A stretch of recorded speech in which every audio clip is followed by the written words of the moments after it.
So I genuinely have no idea how this video is going to be received, because today we're talking about a guy that quite literally didn't have much to do this season. It's Patrik Laine, formerly of the Montreal Canadiens, and some potential destinations for him to go in free agency. We've got an article on NHL Rumours.me that highlights 3 destinations for Laine. Let's talk about the story of this guy this season and dive into some of the reports that we had seen also over the past few days. It's been really weird, I'm not gonna lie. Patrik Laine made his debut with the Montreal Canadiens last season, scoring 33 points in 52 games played, 20 goals, 13 assists. He had a whole bunch of power play goals in the span of like 2 weeks, which really established him as a primary shooting threat. He helped the Canadiens make the playoffs. He played 2 games against the Capitals in round 1. He scored an assist. And then in this most previous season, Laine spent the entire year on the IR. 5 games played total, 1 assist. Patrik Laine hadn't scored a goal in the Montreal Canadiens organization since April 6th of last year. It's kind of crazy to think about how Laine was in the organization for that amount of time without scoring. With that said, we did have some updates here. Stu Cowan tweeted this out. Patrik Laine confirmed 2 days ago he was not injured at the end of the season. Pierre LeBrun said there was incentive for Laine to stay on the IR, though, as he will now be able to sign a bonus-laden contract as a UFA with a lower base salary, which will make him more appealing to teams. A great question is asked over here. Are you allowed to just stay on it without actually being injured? Sounds like cap circumvention to me, Kyle says. Well, they did leave his salary against the cap all year, and if he is being amicable and not complaining, then there's nothing the league can really do. So, for Patrik Laine, it seems like the decision for him to stay on the IR and just hang out with the team in the press box, in the locker room, maybe practice once in a while, seems like a lot of the motivation behind that could have been for contract reasons, because he'd be able to sign a contract with a low AAV, but an oodles and oodles amount of bonuses. Oh, if you play 10 games, if you play 20 games, if you score 10 goals, if you score 20 goals, if you have this amount of percentage of time on the power play, or at even strength, if you've got all this stuff going on, there is an opportunity for Laine to get more and more money. So we all understand the fact that Laine was making $8.7 million a year till the end of this season. This is not a contract that helps the Montreal Canadiens in any way, especially this season. He only had 5 games. If you think about $8.7 million in extra spending dollars, if the Canadiens were able to use that, then they could have gotten a pretty good player. So Patrik Laine, obviously the contract that he was on sucked, and it seems like now he'll be in a prime spot to getting a cheaper deal with more bonuses, thus being more beneficial to the player and the team that signs the player, because if you're getting all those bonuses achieved, it means you're doing good things on the ice, and that's what NHL teams would want. With that said, let's talk about 3 free agent destinations for Patrik Laine, as highlighted by James Wilson on NHL Rumours.me. The article talks about Patrik Laine's story and how he can get that bonus-laden contract. The market for Laine this summer is interesting, and it's why Pierre LeBrun noted it earlier this week. Because he had spent an extended period on the IR, he is able to sign that bonus-laden deal. Laine clarified he was not injured at the end of the season, but the IR time triggers the eligibility regardless, and the financial structure it enables makes him one of the more appealing, low-risk, high-reward free agents on a market that otherwise skews heavily towards defensemen at the top of the list. 3 teams stand out as the most logical fits. 1. The Edmonton Oilers.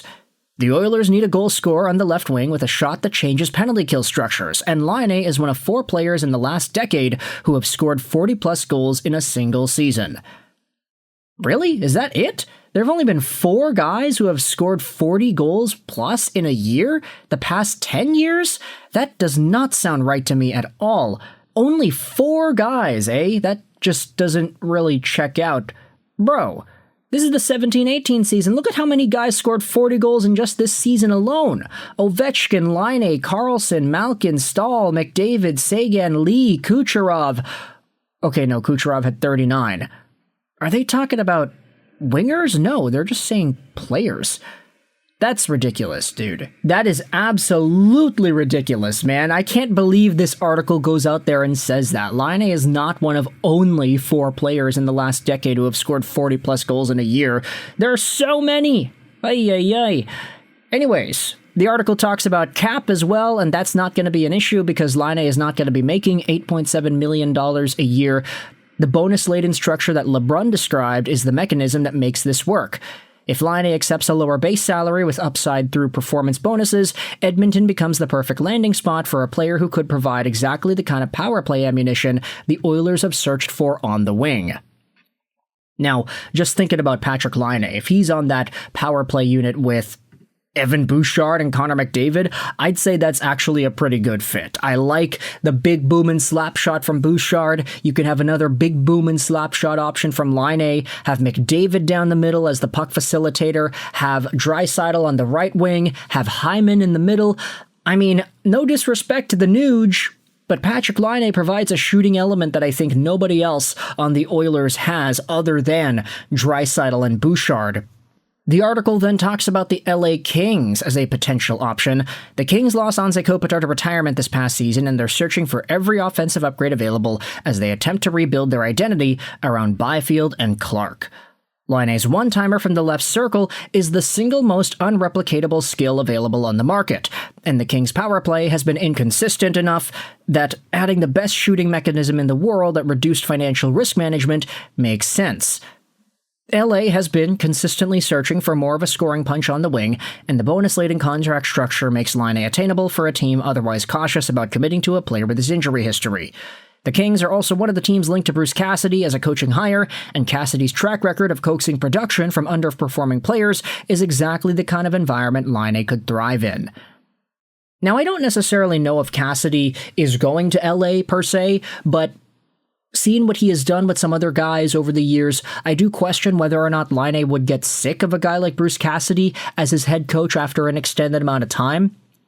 But maybe that new coaching bump would actually serve him really well. Who really knows? And finally, there is a conversation here on the Detroit Red Wings. The article says Steve Yzerman said after the year the Red Wings need better players and specifically better 5-on-5 scoring.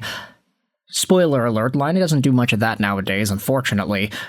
Laine at his healthiest is one of the most efficient pure goal scorers in the sport, and the Red Wings have about $33 million in cap space to structure a creative deal without straining the roster.